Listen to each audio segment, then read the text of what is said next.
Junkie Nation, this is the pre-show. The show before the show will be starting in about 2 minutes. It'll be a fun MMA Junkie radio show. We have Jay Hieron here in studio with us. He'll be co-hosting as we recap the UFC 221 card in Perth, Australia. We'll talk Olympics. We'll talk pop culture. We'll talk stunt work. We'll talk acting. We'll talk extreme couture green light stories. You name it. We'll discuss it. We'll take your calls, 866-522-2846. And in the second hour, we'll talk to the big man, Derrick Lewis, who will be fighting on Sunday in Austin, Texas versus Marcin Tybura. And Derrick Lewis is always a fun chat. He's really, really laid back, kind of like my man Jay here.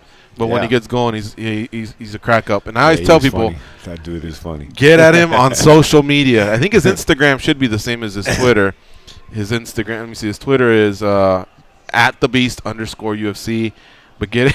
Have you ever seen his Instagram? Yeah. Yeah, he's got a funny Instagram. So check him out. Give him a follow. Jay Hieron is just like his name. No F's given. Yeah. He is, man. He's good. You can't curse on here, can we? You can, yeah. Oh, yeah. No fucks given, baby. No fucks given, yeah. 0 fucks for sure. You see the pimp pic? I saw, dude, no. This is what I like, Jay. There was another suit you were rocking. Let me see if I can find it. It was like black and gray. Oh, I just got some new suits from Stitched. My Instagram?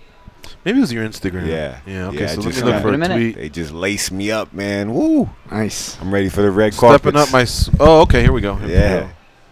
Shout out that to Stitch. One. That's nice. Yeah, I like that. It was time for me to get some. I was even checking out your kicks. Yeah, I got some nice suits, but the fit is everything. It's got to be fitted to your body, and All right, so we'll give them a shout out. Yeah, man. Is that a Vegas place? It's out of Vegas, out of the Cosmo. Stitched. Nice. Yeah. Good people. Ask for Ricky when you go up there. Ricky. All right. So we'll get going here in about 30 seconds. That's Danny's voice back east at the Sirius Studios. He'll be producing the show. That's Dan Tom, the fight analyst, fresh off surgery, but he hustled in here. And Goes may or may not make an appearance. He's handling some personal issues. Yeah, that's it. So it's MMA Junkie Radio for the next couple hours, and we will be right with you. Boom. All right, guys. Coming up. Stand by.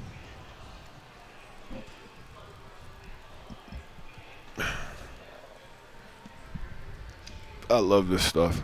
Yeah. I have it in my car, in my bag. This is your captain speaking. We are making our descent into Las Vegas McCarran Airport. On behalf of our crew, we'd like to thank you for flying MMA Junkie Airlines. Now please fasten your seatbelts and put your tray tables in your upright position because the descent is going to be a little bit bumpy. Alright, Junkie Nation, it's time to roll, baby, on MMA Junkie Radio with Gorgeous George and Goes. This is what we do and why we do it, baby. All night long, we rollin'! Yeah! Big Bert. Missed that guy. The MMA Junkie Radio revolution is upon us. Can you dig it? There's no escape. No escape. Through the vast frontier of cyberspace and through a sea of stars in outer space. One small step for man, one giant leap for mankind. We've solidified our combat communication stranglehold. We are controlling transmission. With the use of MMA Junkie Radio and SiriusXM satellite radio technology. MMA Junkie Radio. Commence transmission.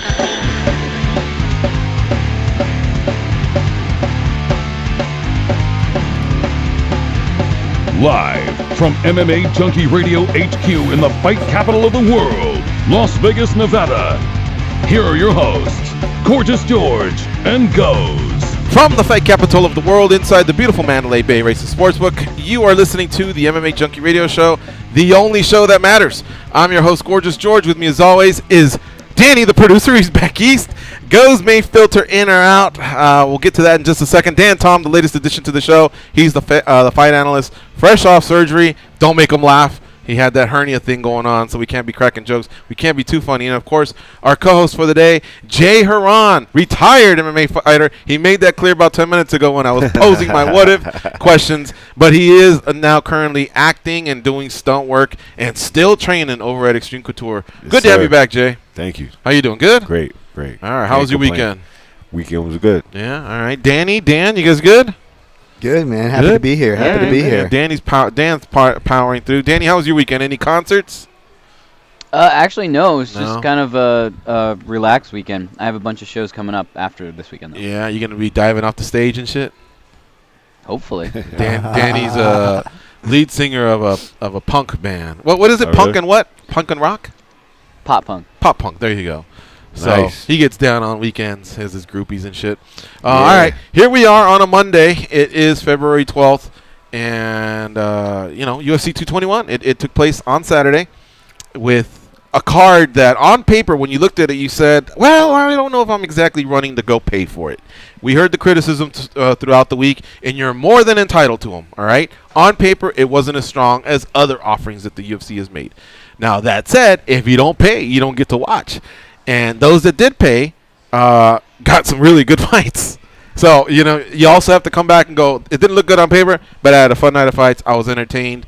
And that's kind of how I felt about it. I went to a buddy's house because I wasn't feeling it. But then right at the end, I got the invite. I said, yeah, let's do it. Show with some beer. He's good. I'm good. And it was a fun night of fights. Yoel Romero beating Luke Rockhold in the main event. And, it was quite a vicious KO. Yes. Yoel Romero over Luke Rockhold. Jay, what'd you think of that fight, that main event? Oh, man, he's explosive. Yeah. I thought, I actually thought Luke had all the, the style to beat him. Yeah. I thought he would use his range and in and out and angles, and I don't know. Guess he wanted to sit in the pocket and strike with him. Yeah, and that's what he was doing. That's always dangerous, even with a explosive person. Right. Explosive guy. I mean, you don't have to be the best stand-up guy. You just explosiveness and in that straight line, and whew.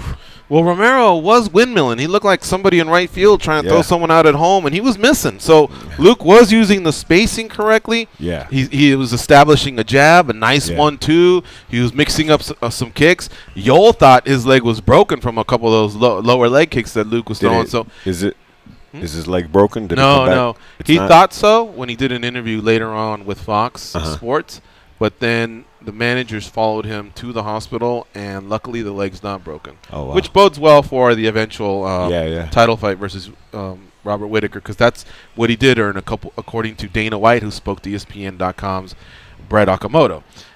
So Luke was doing all these things necessary, but Yoel at the same time, he was windmilling. He was also finding ways to get closer and eventually tag Luke. Now, I mean, at the end of the day as well, he was still mixing it up Yep. too. You see right before managing the knockout, his output as well, because you know how he tires. Yeah. And look like he was being patient. He wasn't like going crazy trying to take him down. But as you can see right before the knockout, he threw a jab to the leg. So that's right. That kind of threw Luke off. The like schoolyard Charlie horse. Yeah, he stepped straight back. That's what got him in that straight line. He threw, which is unconventional, throwing a jab to the leg, and Luke just stepped straight back, and then he came back up with a double jab and an overhand. Right, that sealed the deal. Yeah, it was pretty vicious, man. Not only did he knock Luke down, the follow-up. That looked like Lawler versus Trigg. I was there in person, and it was one of those where the guy's just pretty much defenseless. Mark Goddard, the referee, by the way, has said, I saw him post his arm, so I thought he was still in it, and that's why I didn't react at that point. Then, of course, he got socked, and that was that. And, Goddard and the refs have a tough job. I always lean more towards let them fight a little bit longer than stop it a little bit sooner, and most fighters I've spoken to say the same thing. But yeah, it did look ugly. Yeah. And I just hope Luke Rockhold is okay, because man, these fighters, I love covering them. They're all great people. They have their stories, they have their ups and downs, their wins and losses, and then all of a sudden, two great fighters have to fight. And someone, just the look on Luke's face when he was standing there, and Romero was trying to, I think, pay him some respect. But, doing it in his own way, with a couple kisses. And you could tell Luke was just like, bro, you won. The internet is won? Like, the internet is enough crazy. already, Did you see, like, the memes pictures and shit? Oh, my God. It was, You can't do nothing now. You can't mess up at all. You can't. He was just trying to do his. I think if Romero just basically said what he had to say and that's it. But it looked like he was trying to get the dude. The dude's concussed. He's fucking hurt, I mean. That high that fighters talk about that they say is so hard to replicate when you ice somebody or get a submission or anything and you jump to the top of the cage and you're just – a lot of them say it's better than sex. I swear to God they've said that. Imagine what the opposite side is. Getting knocked out in front of thousands in an arena and millions at home. I've been on both, man. You know what I mean? Where it's like a 3-month buildup. Highest highs, lowest lows. You've already spent the win bonus. You're already thinking about who you might fight next. You know, your after party, shout outs, and next thing you know, you can't remember any of that shit. And that's when I watch it. And for that moment, I'm gutted for the guys and gals. You lose a little piece of time. You know what I mean? So I always say, like, it's hard to, like, you use the basic comparison to expect the fans or anybody to walk your guys' shoes or to walk that path. It's such a rare path. There's so much hours and miles you guys have to put in. But I do say this, though. I do wish kind of the fans could watch a fight from the back locker rooms to see those highs and lows of the teams and what it takes that because anybody who spent time, even not as a fighter but as a cornerman, will tell you that just the emotions, the things you see from pre or post, it's one of the biggest roller coasters. Oh yeah, you know, back there. I mean, it doesn't matter red corner, blue corner, don't matter what corner, and I think gives you another appreciation for that. Yeah, no doubt, man. Luke Rockhold already went on social media and he said, man, that guy's built from out of steel. Yeah, you know, he gave him some respect and he'll be all right. Just like what else can you say at that moment? Keep it moving. Yeah, forward. and so now the question becomes, so Romero, you know, with the leg now appearing to be healthy, and with Whitaker seemed to being, you know, headed towards being healthy as well. He was dealing with some stomach and some staph issues and some other shit that was eating him up from the inside. It all points to a possible summer showdown between these two. My question to Junkie Nation is: do you all agree? Did Yoel Romero deserve to be the challenger to Robert Whitaker? Let me lay it out for you, and then I'll have the guys give their opinions and thoughts. So this was supposed to be for the interim title, except Yoel Romero didn't make weight. Now, Yoel Romero was supposed to fight in about 2 weeks in Orlando, Florida. So if you heard him say, if I had fought at home, I would have made weight, that's what he meant. He lives in Florida. Miami to Florida, or wherever he lives, is probably about a 2-hour ride. He doesn't have to board a plane, travel 30 hours to the opposite end of the planet, and at the same time, his time schedule was fucked by 2 weeks. You know, they said, hey, Whitaker can't go. Can you go? All fighters would say yes. All fighters would say, I guarantee you I can make the weight. For one, this guy's been making weight all his life. He wrestled for Cuba and got a silver medal in the Olympics, and he wrestled and got 2 gold medals in the World Championships. So this guy knows a thing or two about cutting weight. He probably felt like he could make it. He probably felt like, this was a chance for gold, and that's why he did it. I think the fans need to back off a little bit, especially with him having this first mix. Now, if you want to tie it into, well, you had the tainted supplement and the water that was spilled in the Kennedy fight, and you just want to say, I'm just not a fan, then just say that. But if you're going to hold him to the weight thing, I don't know. You know, because why is Dana White being clear about the fact that he's next? He must not have held that against him. You know, Dana White doesn't like it when fighters don't make weight or there's any problems with that. So he must have given him a little bit of a pass. So, again, he was training for a fight with David Branch. That's off. It all got moved up. And there he is. You know, he went from like 188.3 to 187.7. You know, he tried to lose some of it, but fuck. I mean, where are you going to get it? If the water's done, you know, he's got a pretty chiseled physique. I don't know where they were going to get it from. It looked like he made an attempt. He couldn't do it.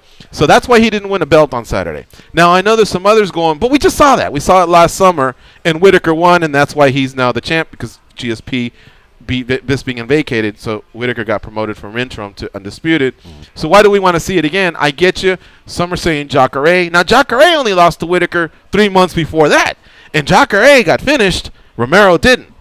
You know, there was 2-2 going into the 5th, according to a lot of judges in the Romero fight. It was unanimous, but Whitaker won that decision. So there's good cases to be made. Now, I'll just say one thing real fast, and then we'll go back to Romero, Jacare, and if you want to throw Gastelum and Weidman in there, that's fine too. 866-522-2846. The other thing I'll say is, boy, was it a mistake to let Gegard Mousasi go to Bellator. The UFC, I knew, felt like they had their middleweights at the time. Hey, GSP's coming back. Bisping's our champ.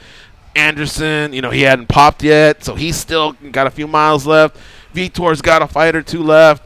You know, at the time, it may have looked pretty good, and now, boy, could you use a Gegard Mousasi, a top 5 middleweight in the world. Nowhere to be found. He's over in Bellator, you know. So I remember thinking it wasn't a good decision to let him go, and dude was on fire. He was from the Netherlands, and anyway, what do you think, man? You think Romero deserves the shot after all that? Yeah, absolutely. Yeah? I mean, you go out and take out the top contender, the guy that was supposed to fight for the belt, and you're just coming in as a replacement, and you take him out. That, you know, in that fashion, you know, you can't argue that. So let me be Hater George, and I'll pretend to be that Twitter guy. Yeah. But he didn't make weight. Okay, so he didn't get the interim belt. Now And next 30% fight, you know, of his money went to Rockhold. Exactly, he got penalized. He's you know, he's not all happy right now. He got 30% of his purse taken, which is a lot. I looked He it has up. the belt. Like he's already in his own stomach, in his own house right now. He could be the interim belt champion, Right. which he's not. So he's penalized. But you go out and put a performance on like that. There's no, you can't argue that. He should definitely get the next shot. I looked up, right, because it's 30% goes to Rockhold, and I'm not even sure about the win bonus, but just to show up, if they paid him in Australia what they paid him to fight Whitaker, because Nevada released the salaries, he got paid 350 G's. Quick math, 30% of that is 105,000. Tell me you're not good. I think I did see something that said 100 grand. Tell me you're not gutted if you're giving it to the other guy. He wanted to make weight. Everybody's saying, nah, he went with the intention not to make weight, so he wouldn't have to. Fuck that, man. This guy's a wrestler, dude. He's been making weight all of his life. At the very end, like I say, he went down almost a pound. So it's not like he didn't try. He came back. It just wasn't there, man. That 30-hour flight or whatever it is, you retain a lot of water, So I could understand what he's saying about, he wasn't, had all his stuff there to make weight or where he goes and his little routine, because it is, it's a routine you have when you cutting weight, trying to get to the scale and get all dialed in. So people have routines. Everybody does. So I get it. You're in a different country. You're in a totally different time frame. You retained water, so it's already not going as planned. So I get it. What about the fans that say, well, then he shouldn't have told Dana White he could take the fight? Why not? He probably thought he could make weight. It doesn't matter what the fans say. That's why we have a fighter here today. It doesn't matter. You go out and seal the deal like that against the number one contender, the guy that was the former champion, the guy that was supposed to fight for the belt, and you're the replacement. You take him out in that fashion, there's no questions. You're the next shot. No fighter would say no. Yeah, no fighter would say no, and it doesn't matter. After everything that happened, he still went out there and sealed the deal. So, and he's the one that's being penalized. He's the one that has to feel everything. All the fans could say what they want. At the end of the day, he's the one that's going to have to pay out 30% of his purse, $100,000, and then, he didn't get the belt, so he's not the interim champion. Oh, and I think he was disqualified from those 50G bonuses too. Yes, he was. Yeah, that he didn't get that bonus. So I mean, forget it. He's the one that's feeling it. So, but yeah, he definitely deserves a shot, though. I mean, come on, that's a highlight reel knockout performance. The main event title, was supposed to be a title fight, but still on that stage to do that, seal the deal. Yeah, he definitely deserves it. What do you think, Dan Tom? Yeah, I'm in the same boat. I mean, not just the 100, grand, but you got to think the dude is 40, which you can factor that into the weight cut as well. I don't think he's missed weight before. I don't think UFC's ever sent him across the world, or he's fought in these big international shows. So he doesn't have either of those negative check marks going against him. And as far as a 40-year-old accomplishment, I mean, he's got these crazy accomplishments, in wrestling and accolades there, but a world title means a lot to this guy. I mean, he could have came up short against Whitaker and maybe not gotten a chance on paper being just a 40-year-old guy, right?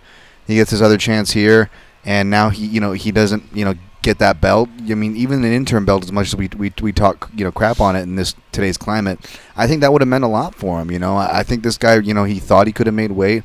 I think he did try, and even though we have this crazy statistic out of, I think the last guys who missed weight all won. But to Romero's credit, I think he, of all those guys, none of them were forced to re-weigh in. He was the only guy forced to, and like George said, he took off a pound, which when you're kind of already sucked out, it's hard to even get another pound out. So that tells me that he made another honest effort at it, still lost the money. And there was no, there's a lot of controversies we like to tie on Yoel Romero, but I didn't see any in-fight controversies, people. That was a fair fist fight, and once they got in there, Rockhold agreed. I think he even renegotiated his contract before, so maybe Rockhold even got more money on top of it. So I don't see the issue, man. I don't see the issue. Yeah. Now, a few others are saying, well, what about Gastelum? What about Weidman? Gastelum did finish Bisping, but prior to that, he got finished. Or did he get finished by Weidman? Do you recall? Who? Gastelum. Gastelum, yes, yeah. Okay. Yeah, Weidman should be in the mix. So Weidman would be in front of Gastelum, in my opinion, because of that head-to-head that they just had this past summer. Yeah. Gastelum, again, did beat Bisping, but he's behind Weidman. And see, Weidman's lost 3 in a row, and one of them was Romero. So really, it's a 2-horse race with Romero and Jacare. Now, about 3 years ago, Jacare lost the head-to-head versus Romero. And I'm beyond getting past that. I know the head-to-head can be important, but when it's further away, I don't hold it as much. But the common opponent is Whitaker, and again, one guy lost to him via decision. The other guy got finished by him. And then the last thing is, what have you done for me lately? Jacare's win was January 27th, and he looked great. You know, he took out Brunson. But this guy did it 2 weeks later, and I don't know, man. You know, and plus the UFC's also thanking him because he saved their main event. You know, when Whitaker stepped out, he fought for the interim title. Or Rockhold could have won it, but not Romero. So that's why they're pretty much going with Rockhold or Romero at this point versus Whitaker. It'll probably be done sometime this summer. Yeah. In the co-main event, Mark Hunt versus Curtis Blaydes. You know, I predicted Hunt because what he did in the first is what I thought was going to happen, except I thought he was going to finish him. Blaydes took all them some heavy artillery from Mark Hunt, and he was able to get out of that first round, then come back and wrestle and ground and pound himself to a victory. Now, make this note, 2 judges gave Curtis Blaydes all 3 rounds. And I thought the first round Hunt had damaged him enough that he was going to get the round, but Blaydes was already a winner before the 3rd round started, as long as he didn't get finished or he didn't get 10-8'd, which would have made for a draw. But your thoughts on that fight between Hunt and Blaydes? Yeah, I mean, he weathered the storm and did what he had to do. Yeah. You know, that's how you fight a guy. You can't stand with Hunt. You can't stand with Hunt. Yeah. And he did it for a while and almost paid the price. Well-decorated, world-class kickboxer that has an iron chin. Yeah. You know, there's nothing you could throw at that guy to even make him take a step back. He doesn't take a step back. So he did what he did. He fought smart, and, you know, that's how you beat a guy like that. By the way, Hunt's similar to Ray Seffo in their build. They have that highlight that they stand in the phone booth and fight. So I was going to ask you, you've probably never trained with Hunt, have you? I haven't trained with Hunt. He's trained down at the gym. Yeah, but you have trained with Seffo, so that's probably an idea of what it is. Seffo's my man. What the fuck's that like, man? I mean, is it just like he's holding 2 bowling balls and just socking you up? Actually, it's great because he teaches you as you go along. He doesn't. You guys never. He doesn't try to knock you out. He's tagged me before. Okay. You know what I mean? But for the most part, you know, it's like Yoda and Luke Skywalker. He's showing me, oh no, do it like more like this, or you know, he goes at a speed where he could teach you. Yeah. And that's what makes him incredible to train with, Ray Seffo. But yeah, I've seen him turn it up too in the gym. He's been a teammate of yours for a while, right? Teammate for my about a good 7-8 years. I take the credit for bringing him to Extreme. Do you Couture. really? Oh, wow. How did that happen?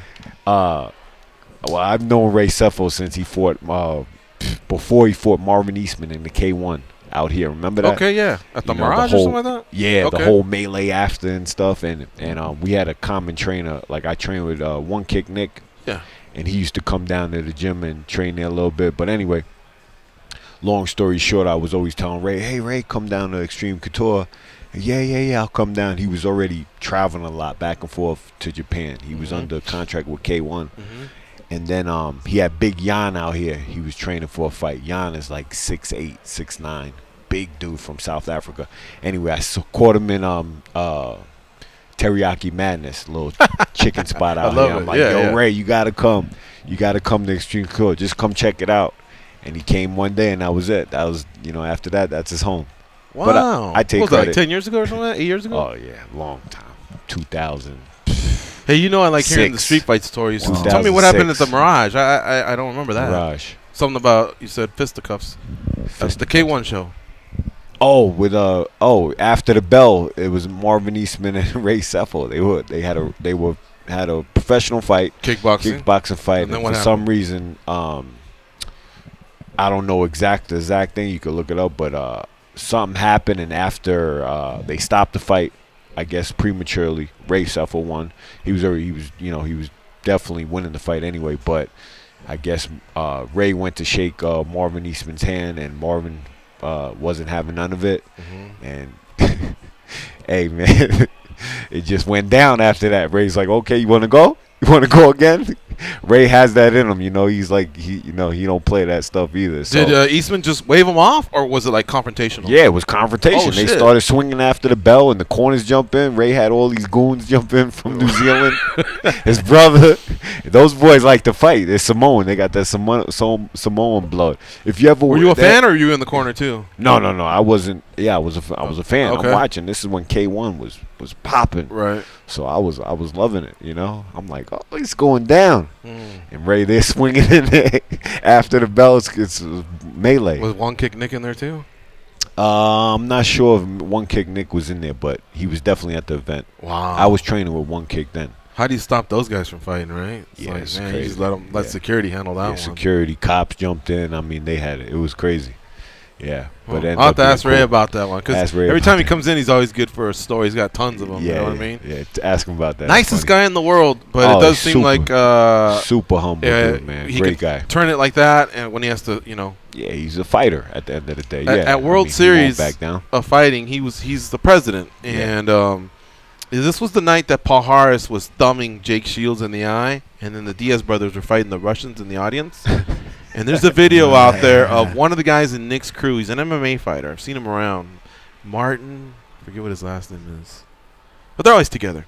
Yeah. And this dude, it looked like he was zeroing in kind of, you know, that creeper one? Where you kind of go off to the side and you want to steal on someone's jaw? Yeah. It looked like he was doing that. And just as he came to try and take out one of Habib's guys, I think he missed, or Ray caught him, or saw it happening, and then he just grabs him, like the president of an organization supposed to be in a suit watching the fights, and all of a sudden he just turned into security dude. He grabbed him and threw him up against the cage. And again, this is a former MMA fighter, former kickboxer, doing it to a current. I mean, he like ragdolled him, you know. Yeah. So I've seen Ray in action. Ray's a big dude, man. He is, yeah. When you're the president and you're a 6-time world champion kickboxer, it's, you know. Here's another thing I admire about Ray. You would think that a 6-time world kickboxing champion, a president of a sports league, you know, longtime member of Extreme Couture and all the things he's done, you think he would be not a prima donna, but just may not have time for everyone, because there's there could be anything between like 50 and 75 people in the gym in both sides, and I'll see him out there talking to someone who's about to have a title fight in the UFC, or I've even seen him. Yeah, that's like crazy. There's this young lady. She was on the show here the other day, Cheyenne Velismas. Yeah, and he was watching some rounds with her, giving her advice, you know, and I was thinking, man, that's cool. Still in there training. He inspires me, dude. I mean, I'm in there training. I'm retired, but guys like him still inspire me. He's still in there training. He's the president of an organization. Yeah. Trains fighters, like you said, from the top level, world champions or amateur coming up. He'll give everybody time. And he gives rounds, too. He'll jump in there with Roy. Jumps in there rounds. You know, all the big dudes. Dude, it's incredible. Yeah. Still getting in there, sparring, work all day, corporate, come in there, take off the tie, put on the gloves. Yeah. It's crazy. So back to Blaydes and Hunt. You know, Blaydes, just the wrestling came into play. Yeah. And Hunt had the ability to get up, like we had noted, Dan. Remember in the past, you take him down, that was it. He was like a cockroach on his back. But, you know, he has ways to get up. Sometimes he just pops up like Chuck Liddell. I don't know what other way to say it other than he just stands up. But he had, I think he had a half guard sweep on one of them. He, you know, is great when he puts his back to the fence and gets up. But Blaydes was just relentless, and after a while, I think he just stole his soul with some vicious slams, and now he moves on, and Hunt took a tough loss, you know, in his native Australia. What'd you think of that fight? Yeah, man, I was with you. I picked Hunt too, but I was impressed with Blaydes. I mean, I've always been impressed with Blaydes in the fact, like, I picked him against Ngannou after watching his wrestling footage. I'm like, man, if this guy can do this in the cage, it's going to be, you know, something. And he showed a good chin before, but you know, not even so much taking those shots, which is super impressive, but his decision making, you know. I mean, the crowd didn't like it, but I appreciate that when a guy knows to change gears, fight smart, and go back to his wrestling gears like that. And that was the reason why I kind of had trouble picking Blaydes, because if you look back at his other fights, and he's young, I mean, this is going to happen, but you'll see that he'll maybe exchange with guys, and he should, you know, maybe longer than he should, and you would kind of do certain things. You're like, well, I don't know if he's going to get away with that with a more experienced guy, and he proved me, you know, he proved me wrong, and I'm happy for that, even though I'm a Hunt fan, because the division needs, you know, this new talent and new crop of blood and talent, and so it's really good for the division that happened, you know, and I was really impressed with Blaydes. Yeah, me too. And one of the stories I see on the front page of MMA Junkie says Curtis Blaydes wants decent offer from UFC, will entertain Bellator. How about that? A key win. Yeah. Wow. You know, right when you're upon free agency. Listen, I and you're a big respect guy. all fighters like that are going out for themselves. I mean, you know, at the end of the day, you know, you're the one in there fighting. So do what's best for you. Is my, you know, advice. I've been there, so don't be afraid to, you know, if it takes you the left lane, go with your gut. Like he's doing now. He's trying to go after the highest bidder. Do it. Because your stitches, you're getting stitches no matter what. So might as well get the biggest payday from it. Well, I think he definitely earned it. Defeating Mark Hunt in Australia, that was a huge win for him. Listen, we'll get to the rest of the card, but we got to take a break. You're listening to MMA Junkie Radio on Sirius XM Rush 93. Stay close, and we will be right back. And get in that queue to take some calls. 866-522-2846. Jay Hieron is in the house.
Got me hot.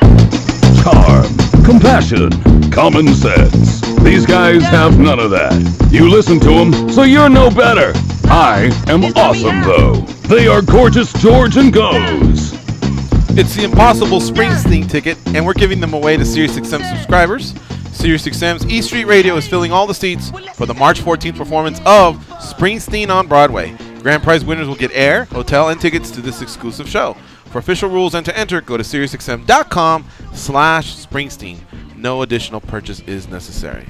Now, we're kind of going over these results, so let me just finish it out, and then we'll take this call from Marco from Waco, and then I got another thing I want to read to you all that I thought was really, really cool, just talking about the highs and lows of fighting mixed martial arts. Tai Tuivasa, heavyweight out of Australia, defeated Cyril Asker, TKO strikes round 1. Jake Matthews defeated Lee Jingling, unanimous decision there. Speaking of eye pokes, holy cow, what was that? Jeez. He was trying to touch his brain with his thumb. That was pretty bad. I couldn't believe the ref just kind of swatted away like, get your finger out of his eye. That would have been illegal in Bloodsport, I'm pretty sure. That was horrific. I'm pretty That sure was horrific, no, man. they would have stopped the fight if Bolo did that in Bloodsport. They'd be like, no, you can't do that. Yeah, so Matthews got the win there, and, man, I expect something, man. I don't know that the commission could just let that go like that. Tyson Pedro defeated Saperbeg Safarov via submission. Slick Kimura that he pulled on him there when they were on the ground. Really, really tightened it up when he cleared his leg over his head. Dong Hyun Kim, the maestro, not the stun gun, defeated Damian Brown. Cost me some money, motherfuckers. Oh, yeah. Holy cow, in the third round, I just wanted these guys to go after it, you know. Of course, I wanted my guy, which I'm now revealing to be Brown, to just give me a little bit more. It was winnable for him, man, and he didn't do it. And then, of course, as they're standing there and the referee raises one guy's hand, the other one goes, damn, man, like, damn, it should have been me. No, bitch, you didn't do enough. It wasn't you. That was mad, because he had it. He could have actually won this fight. Well, and I know when he looks at it, he'll go, I could have won that fight. Huh? You gamble? Yeah. Okay. I've been pretty. Of course. I'm the most unobjective journalist out there. Right here all day. You can't help it. Israel Adesanya defeated Rob Wilkinson. Just $25 pars. Nothing too bad. Defeated Rob Wilkinson. Izzy looked good, man. You know, he was in our studio about 2 months ago, and he was telling us, hey, you know, I've arrived. He comes from a decorated kickboxing background. And he got the win. He delivered. So he debuts in the UFC with a win. Is that 85-pounder? Yeah. Oh, yeah. He's slick. He's slick. Uh-huh. Yeah, Alex Volkanovski.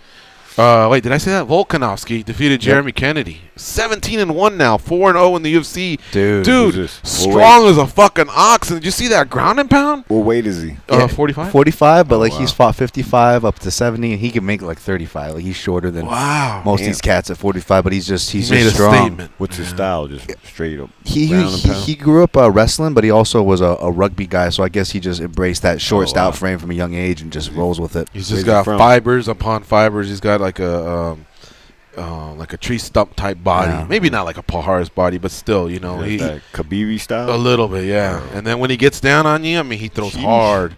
He's a Greek Macedonian guy, Kennedy, but he's from Australia, so I don't know what the wrestling scene's like out there, but he's like won a bunch of stuff out there growing up out there, but that was, and again, Kennedy, Kennedy was, a lot of people were high on him, and rightfully so, as far as like, you know, Canadian prospects He just may have run into a buzzsaw. He can bounce back from that. Yeah, it's bad matchup. He trains with Gil Martinez, if I'm not mistaken.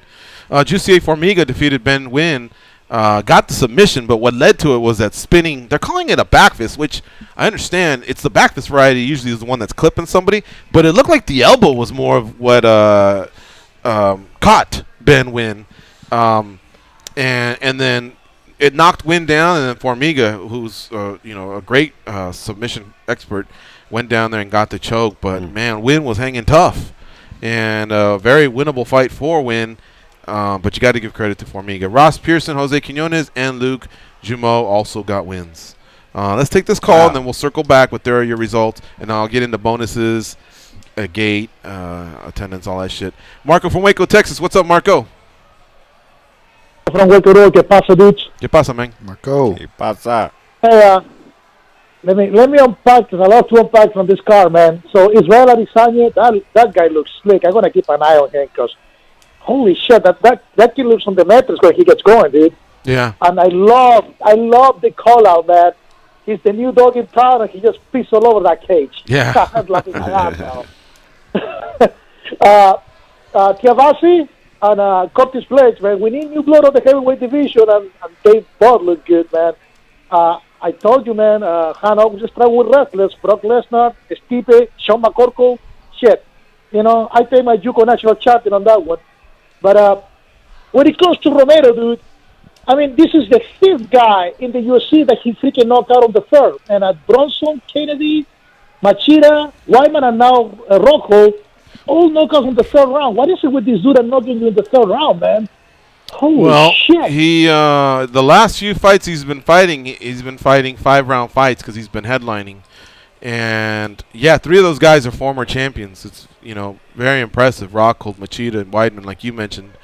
But what I noticed, Marco, is that he's definitely gauging his output because I don't think he wanted to be in the same spot that he was last summer against Whitaker, where he was just exhausted. Or even pointing back to other fights, he's just exhausted. Yeah, and I think he wanted to manage, you know, explode when he needed to, but like was being explained by Jimmy Smith, who was debuting in the UFC. Yeah. Good job. His ability to also just kind of like reload and get his win back so that he could explode again. You're right. The 3rd round is just key for him, but I think it's because he's just starting off slow, and then at the same time, other fighters, maybe slow down, and the longer you go, it's not like you forget about the techniques. You're just tired, and for that for that split second, you mentally might just tune out. When you're supposed to get 2 hands up to block a kick, you may get 1 in, and then boom, next thing you know, the rest of someone's shin is clocking you in the neck. I don't know, man, but yeah, he's got quite an impressive hit list. As a middleweight, some have even gone so far as to say his hit list is more impressive than Anderson's, just because of the names he's compiled. I like that he brings up the 3rd round finishing point because I was actually going to bounce something off of Jay, not just because you're a fighter, Jay, but you come from a wrestling background as well, like Romero. And it's weird, man, because you pointed out something that I didn't catch, that he did that little thigh hit before the finishing piece combo. And I noticed those little thigh hits before. And before, a lot of times he'll like plant seeds, Romero, before those 3rd round finishes happen that we're talking about. You know, he'll either fake a shot, he'll do that low little thigh hit, and he'll see how much he can get him to bite, how much he can change his levels, and then up comes that flying knee. I think he's got a record of those too somewhere floating around the UFC. But you know, I want to ask Jay, is there something about that? Was there guys like that, like on the wrestling scene? Does that come from wrestling, a tactic where some guys, they could go out there, they could rely on their athleticism and kind of counter wrestle what a guy brings to them and win their matches, and they transfer? You see that transfer those kind of sensibilities to fighting? Is there something there?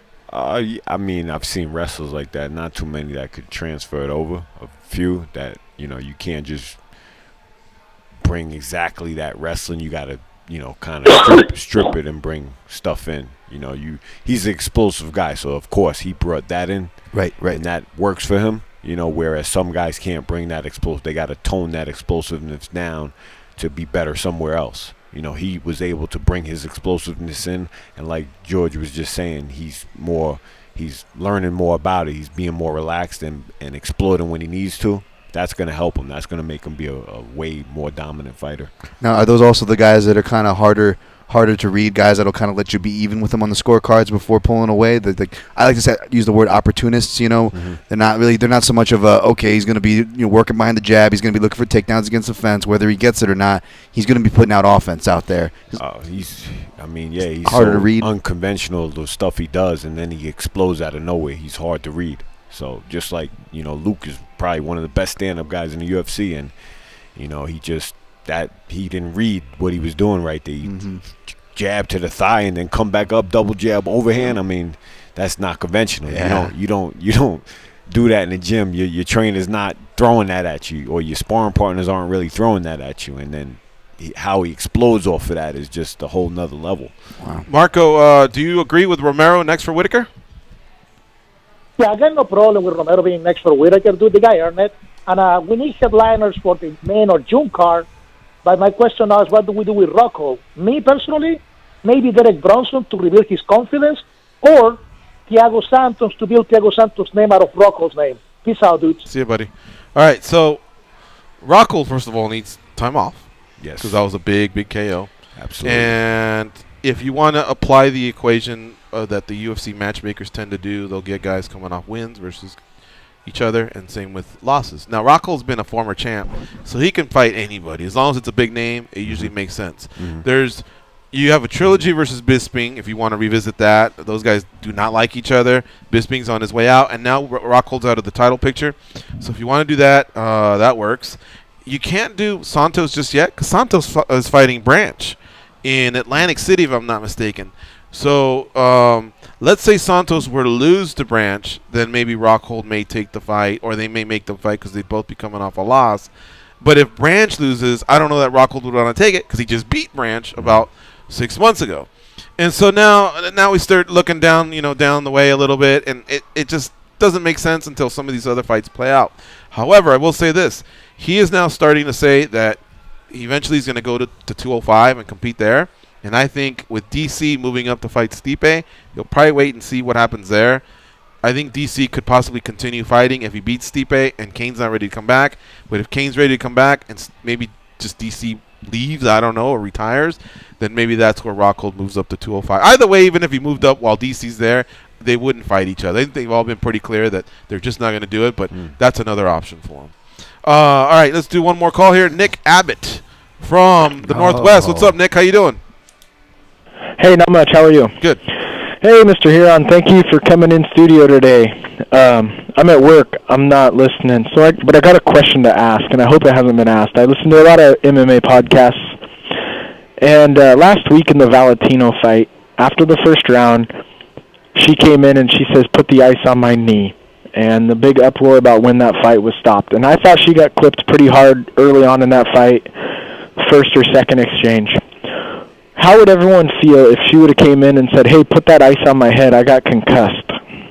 All right, so you're talking about Valentina Shevchenko's opponent, right? Last weekend in Brazil? Yes, yep. Yeah. So did you see that fight?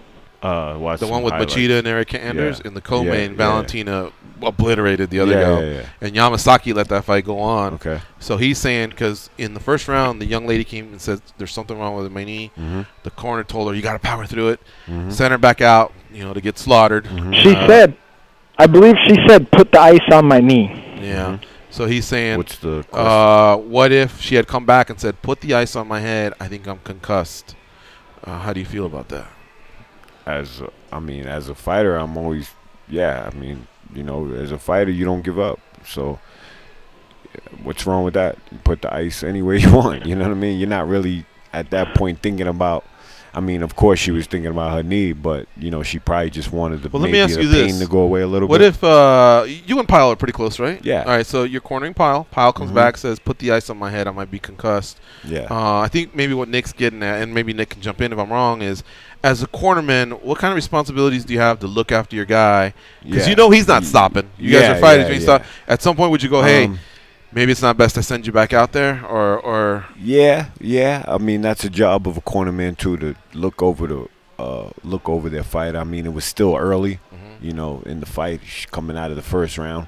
So you don't want to stop it too early either, and have your fighter mad at you. Yeah. And again, if you're coaching them or training with them, you know what they got. Some are tough. Like I've trained Martin Campman, where I was like, man, I don't know if he could take another one of these shots, and he comes out and turns the fight around and wins the damn fight. It happened so many times, in so many fights. So you got to know your fighter, most importantly, and how durable they are. And, like we've had conversations in the back. Martin corners me, I corner him. Do not stop this fight. Yeah. That's it. That's just how some people are going to go out. Yeah. It'll be more hurtful for you to stop it than for them to just go out on their shield. So maybe she's built like that. At the end of the day, we get in there, we're doing a job. Some people don't want you to stop it. Some people don't want that towel being thrown in. Yeah, sometimes some people are too tough for their own good, but we're fighters. So it all depends on the relationship you have with them and how much you think they could take. Yes, do I think there is a time where it should be if they're getting totally obliterated, maybe, but still, again, you got to know your fighter. Yeah. That answer that for you, Nick? Yeah, kind of. It just, it was just kind of odd. You hear a lot of people talking about stopping that fight. I don't believe the fight should have been stopped. They're a fighter there, and they're doing their job, just like Jay said. Their corner looking out for him. Yeah. But I just kind of wondered what people would say if she would say, hey, I'm jacked up in the head, throw that ice on my head. Would it change?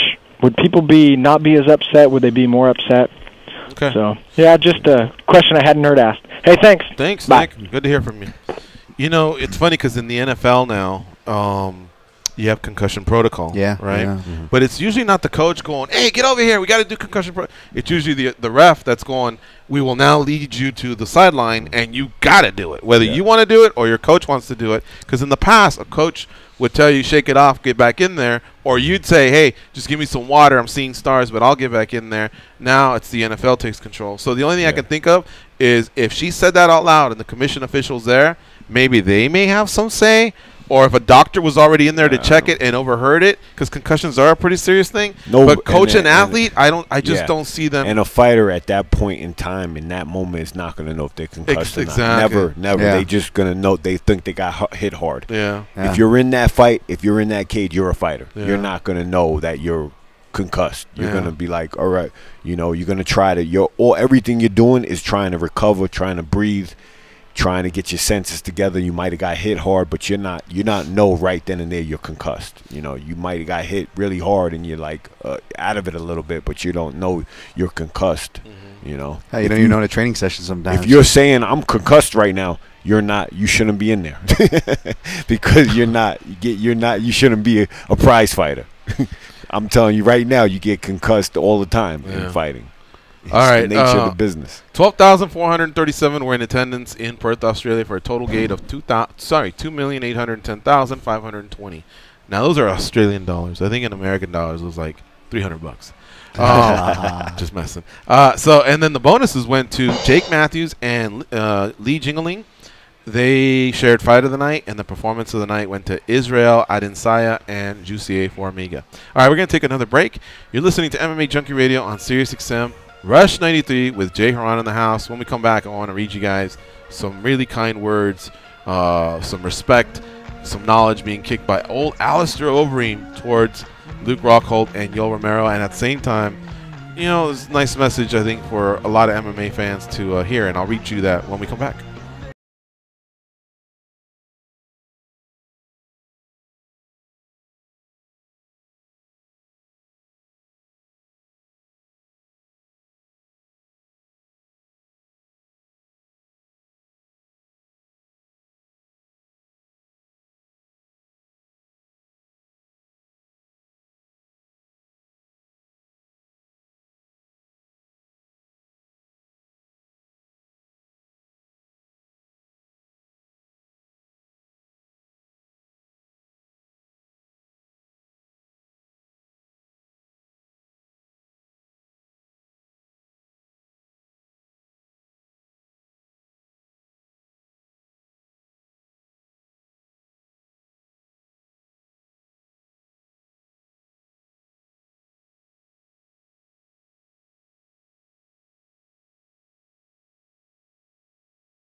They pat down TSA agents because they don't know where those people have been, and because they can. They are Gorgeous George and Goes, and this is MMA Junkie Radio.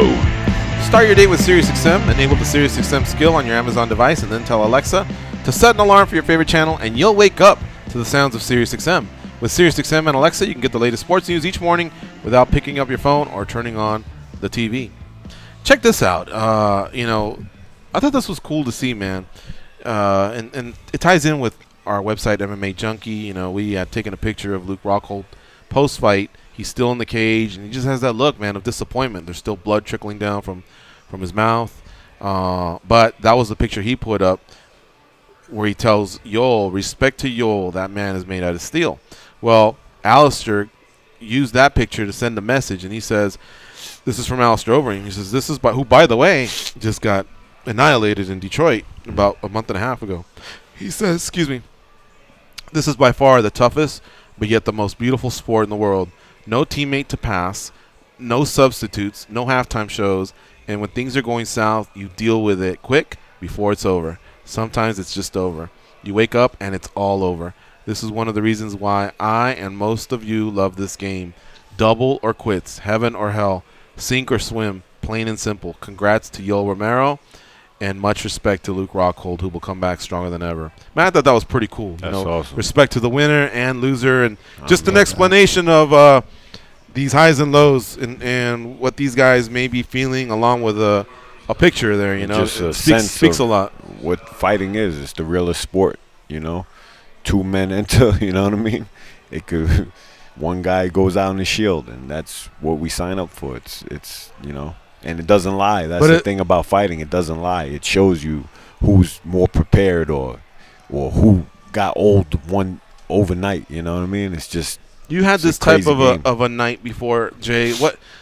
How long does it take to shake it, man? Is it 24 hours, 48 hours, a month, a year? Like everybody's different. Some people shake it quick. I mean, some people hold on to it. It's just like you said. Look what it did to Ronda. Highs, lowest lows. I mean, there's no in between at all. It's just, you know, you going out, you put everything in it to win, and you know, if you lose, it's like you feel like, you know, it's just it's very, very crazy. I mean, but that's what you gotta love about it too. Like Alistair said, I mean, you love every part about it because you're putting so much on the line. Because when you do win, it's all worth it. All right. You just got to shake it off, though, if you do lose and keep moving forward. Yeah. You know? And on a big KO, time off's the best thing for a little while, definitely, right? Especially now, you know, as, you know, you're starting to learn more about the concussions and stuff and the later effects. Well, we'll talk more about that when we come back. We're up against the top of the hour, so we'll do this quick break. And then when we come back, we still have 30 minutes to go before we get to Derrick Lewis. We'll catch up with him for a few minutes. But I want to ask Jay about what's keeping him busy nowadays. I know it's the acting and the stunt work. I got some questions for him there. I see him in the gym. He's still working out. We'll keep talking about UFC 221 as well. So keep calling in, 866-522-2846 with any question you may have. Olympics, they went off as well. Man, those ski jumpers are nutty. All right, I've said enough. We'll be right back. Jay Hieron's in the house.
Open up the champagne, pop.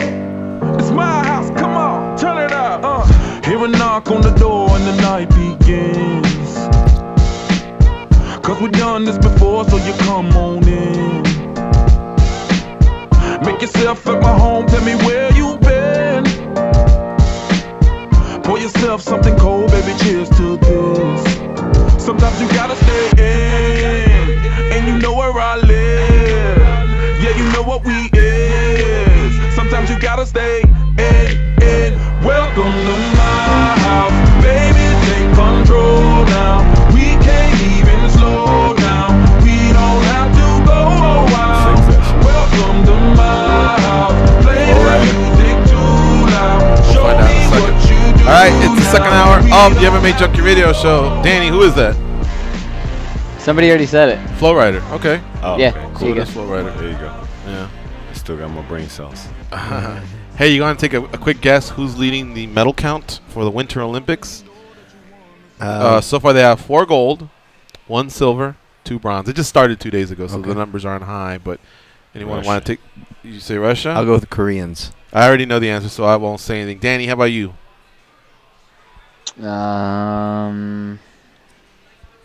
I'm gonna say USA. USA. All right, you're all wrong. Germany is the #1 right now with 4 gold, 1 silver, 2 bronze. Netherlands are in second place with 3 golds, 2 silver, 2 bronze, and Norway has 2 gold, 4 silver, 3 bronze. So Europe's coming strong right now. I have to scroll down to USA got any? USA's got 2 golds, 1 silver, 1 bronze. So we have 4 medals. Canada's just above us, so we're in 5th. Right now, the events I've seen are the ski jumping. So they go down the hill and then they launch themselves forward and just try and get as far as possible. And then the other day I saw curling. And I don't know where to sit with this because when I'm sober and I see the guy get on one knee and push that, what's that called? Like a little... They get a gold medal for that. Damn. Yeah. What is like it? It's like a big puck, right? It's on right now. The speed. Oh, that's cool. That looks like athleticism. The chicks with them, they got the big thighs, big old thighs. So that looks like athleticism to me right there. I love seeing that. That's skill. But this other guy and gal, it was Norway versus China, and they get on this one knee on the same skates, and then they're just basically playing like a shuffleboard. And then as he pushes it, in case he's offline, the other one's like moving the ice so that they can guide that big puck. And I'm like, there's no athleticism taking place there. They got techniques for that. They train for that. That's like you might as well just like who can throw darts better. It's like hand-eye coordination. It's like me making a football out of a piece of paper and just kicking it, you know, and somebody holds their fingers like that. Is that an Olympic sport? I don't like it. But what's funny is if you're having wine or drinking beer, you start cheering and someone gets knocked out of the way. And you're like, hey, give me China. No, give me Norway. It can turn into like a joke. From being a joke of a sport to actually a good time. But I still disagree that should be a sport. Yeah, I don't know. Yeah, that's a rough one to sell. That's a rough sell, that one. But, I mean, why isn't, like, jiu-jitsu a sport in the Olympics? I don't know. I mean, the martial arts has always been tough. I think we kind of come from that bias. I know I certainly do. They did taekwondo. Yeah, they do wrestling. Those are parts of MMA. And even when I did taekwondo, I still never watched the taekwondo. I was like, Like jiu-jitsu, I think would be fun. I think they should have debuted it when they were in Brazil, but they done fucked up. The other top 10 was France, Sweden, Austria, South Korea, and Japan. All right.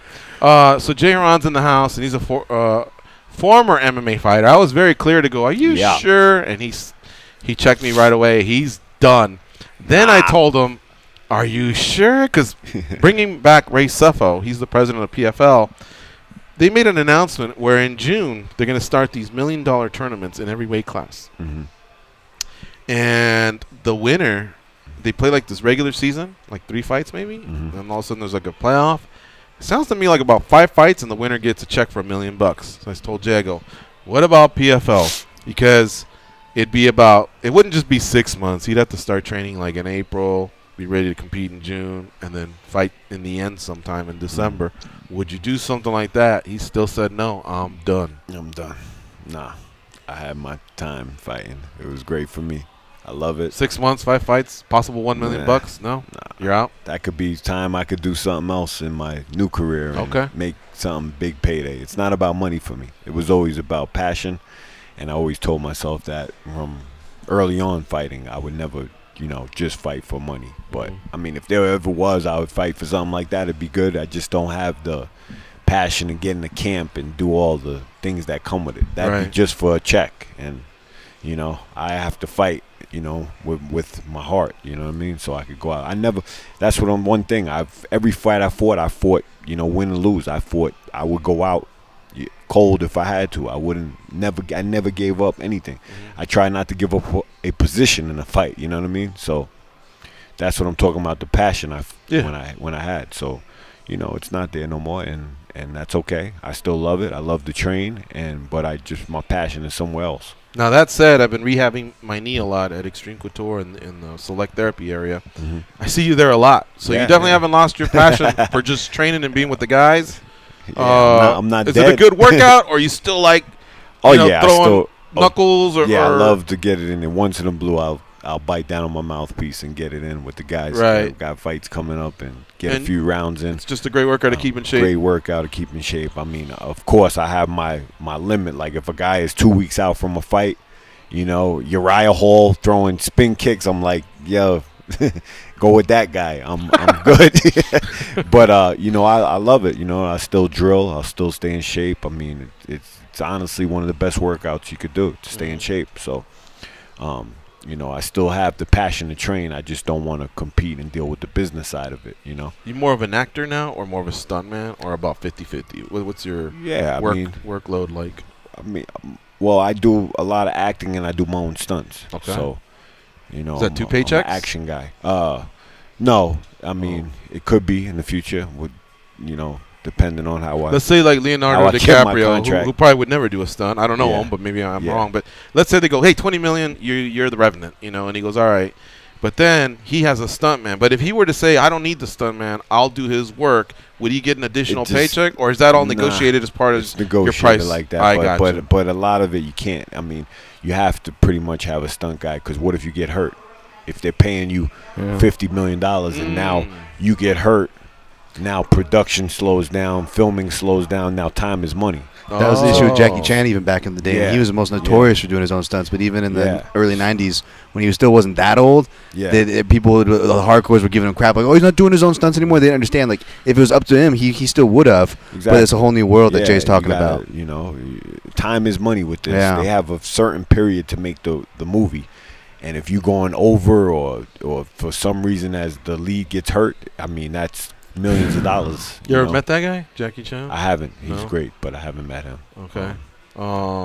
What about some of the other guys, like from the martial arts world, like Seagal, Van Damme? Haven't met Seagal. I auditioned for a show that Van Damme has that recently came out. I didn't get it, but I auditioned for a little part on it. Yeah, but I've met a lot of actors, and they respect what I do, what I bring to the table. I've had nothing but respect coming in. Whereas it's on your resume, former MMA fighter. You make sure to put it on there. Yeah, okay. I mean, because look at me. A lot of the stuff I get is right. You know, henchman, hitman, fighter. You know what I mean, goon. So when I'm coming in, I mean, you know, as a fighter, I just did a big boxing scene on the TV show Bull, which is a hit TV show. Play like a world champion boxer, so of course, you know. What was your name in that? Your character name? Rodrigo Ramrod Rodriguez. Really? I get a lot of Latin roles. That's my new Rodrigo Ramrod Rodriguez. Because I don't speak Spanish fluently. Sounds like a porn name. I was gonna say the same thing. Yeah. Right. Ramrod though with the not with the. So let me ask you this: I heard some laugh. Towards the end of your career, when you were fighting, what issue did you have with your nose, or was it just a tick that when you'd be fighting, you'd have to like rub it a lot, and then keep doing rub it. thing? I mean, it's just a way to. Did you have a break or something like that? You know. Well, I broke my nose 3 times in my career, but I would always just touch my nose to know my hands are up. You know what I mean? Just a habit. You know. All right. They're up. I noticed Rory McDonald's had his nose broken a lot too. And, you know, he has the same thing, but it could just be like, oh, man, I don't want to go through this again. You know? A lot of guys have that. I think Forrest would do that too, right? A similar kind of touch on his nose. A lot of guys. Some dudes touch their forehead. You know what I mean? It just depends. You know what I mean? Just to let you know, my hands are up. They're still up. You know what I mean? Instead of right here. So your health is good health coming is out great. of MMA? God bless. Health is incredible. You ever done those studies with the concussions just to see where you're at? I've done studies. I think I have done stuff like that. I'm pretty good. You passing tests? Yeah, I'm passing tests. Everything looking good. Well, you must, because I had a little eye damage where my eye muscles were a little off, which I just corrected. I just had surgery for that, and that was what was happening with me after my fight career. I mean, my body, my knees, my shoulders, everything feels good. My back, everything feels good. Never had ACL surgery. And this is one of the decisions after my last fight when I sat down and, you know, the dust cleared and I was thinking, all right, what do I, you know, what direction am I going in? Am I still going to fight for the money I'm getting, top 5 fighters in the world, or, you know, I didn't know what I was going to do. It was kind of one of those things in life where you go, okay, should I go this lane and try it out? And it worked out. I got, you know, everything's doing great. And now, but that was the decision, was my health at the time. I still feel good. Do I still want to fight for, you know, this type of money, and I could potentially get more damage on my body or my head, you know, so that was the decision, and I'm good. My body was great. All your marbles seem to be well. I mean, like, I'm sure you have to memorize lines. You speak well, you know, and so thankfully, it looks like your exit was at the right time, because as we've seen with all these studies, you don't really know at the time just how hurt you may be. You know what I mean? Yeah, it's sad. And now you're, what, 3 years removed from your last fight? What was your last fight? 2013, so 5. About 4.5, yeah. 4.5. Yeah, it's sad because, you know, I think in the future you'll see more of the fighters now with, you know, a little more damage. You know, it is what it is. Like, you know my saying. Yeah. Well, Goes is the one that has a problem with it. I'm all right with it. You can say it all you want. It's that's the game we play. So, you know, we use our bodies, we use our physical, our mind, and, you know, that's what happens. You get hurt. Yeah. That's part of the game. So, but I think, you know, the sport is still so new that you don't see the damages of the fighters, the older fighters. We're not old enough to see the damage of oh man, like boxers. You see some boxers from back in the day. They're really like, you know, Muhammad Ali. You know what I mean? Certain cases like that. There will be guys, you know, unfortunately there'll be guys injured. I mean, you know, you're getting hit with 4-ounce gloves, taking damage after damage, you know. So there will be some damage. I think you'll start seeing it, you know, the next few years of the older fighters. He got a concussion in training, and he's dealing with that. He's been pretty open about it on our show. So not just from the fights. He did fight once amateur, right, Dan? Just one fight? Yeah, just one fight amateur MMA and then kickboxing smokers. But it's people don't realize it. It doesn't matter how many fights you have. Like, I mean, just from, you know, even being a kid, I was doing martial arts since '92. So some kind of punching and kicking. Went from this martial arts to that martial arts, then to Muay Thai, then all of a sudden I'm grappling and extreme. And it didn't matter that I had this stuff in my record. What it taught me is like, oh wow, this stuff's real. It could just take one shot, and I've had my share, but the one that I still struggle with to this day that stopped me from stepping away even from amateur competition. It was just a regular training session. We went, you know, amateur team practice, 7. You know, I think we would do 7-3. You know, 7 threes because of shorter rounds. Yeah. And just you know, you didn't go 7 rounds, obviously tough enough or anything. But just as far as our general practice, that's what Dennis would have us do. And maybe somewhere along in there, maybe I took something and, you know, wasn't feeling the same. But kind of speaking on that and health, I was going to actually ask you, Jay. I don't want to speak for you, but. I co-sign what George says, from physical to the way you speak, and everything's great. But was this something you were conscious? He did call me Goes once at Extreme. Yeah, my bad. Was this something you were conscious with even on your way out of it? I'm not perfect. I did take some shots. You did, yeah. Well, because something you were conscious about, I guess, on your way out. Because as a spectator, just as Extreme Couture, one of the things that I would see.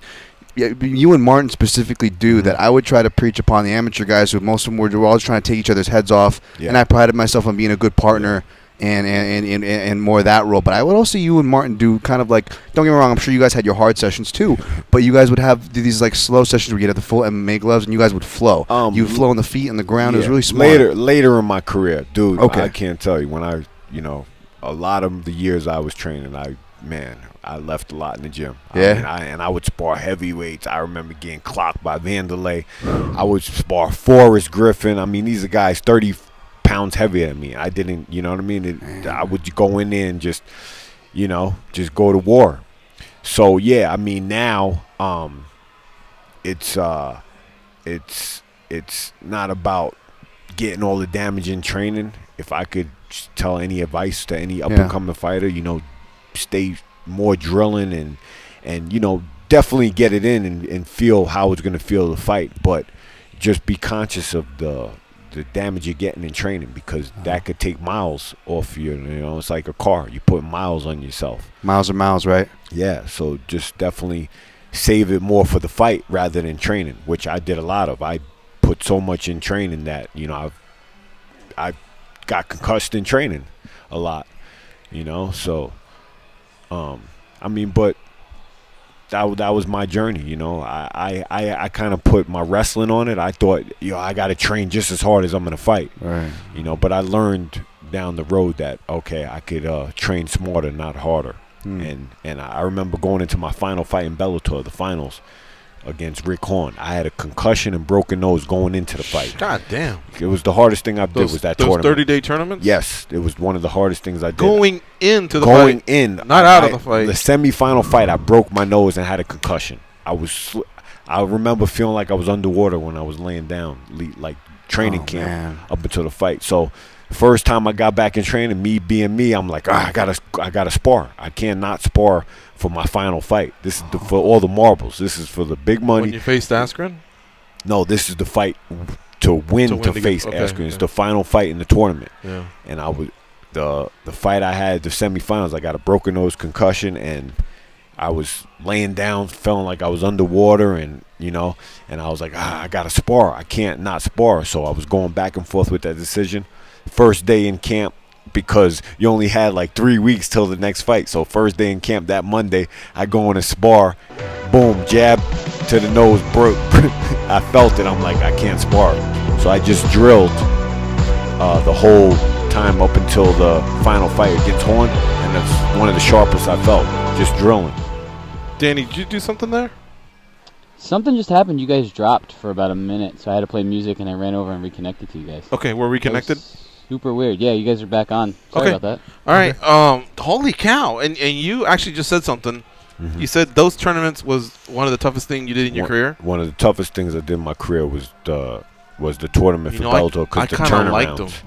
Yeah. And here's why I liked them. Because I thought that's when Bellator made some stars. Mm-hmm. Because at the end, no matter what, the guy earned his shot to win the title, because he won 3 fights in 90 days, because it was 30 days apart, and plus the succession. So if Jay Hieron knocks somebody out, you go, oh yeah, that's right, he knocked him out 30 days ago. I didn't have to remember what happened back at UFC 219 last April. You don't remember all that shit. But here they did it so fast you could track it, and then you felt like because Bellator chose 8 tough welterweights, and this is the guy that's fighting for the title, he earned his shot. Therefore, as a fan, he's a star, or he's about to become a star. Great for the fans. I have to give that to Bellator, man. Rough for the fighters, I'll tell you that. Right now, because that's how Chandler was born. Michael Chandler, he went through that tournament, then he upset Eddie Alvarez. Otherwise, if you just stick him in another organization, you might go, well, that's Michael Chandler, but 8 months later, wasn't that Chandler? But like you said, it was tough for the fighters. It's tough, but I mean, again, you earn your shot there. You win the tournament, you win the title. Right. You worked your way through the whole thing. But it's just rough because the turnaround was so quick. Yeah. And you got to deal with all the injuries. Weight cut. Yeah. You didn't even get that chance to have ice cream and decompress for a few days. Right back in camp. Like I said, I fought like a Saturday. I was back in camp like on a Wednesday. Yeah. Right back in camp. Like I got a spar, hit in my nose. How'd you get cleared for that? Having a broken nose.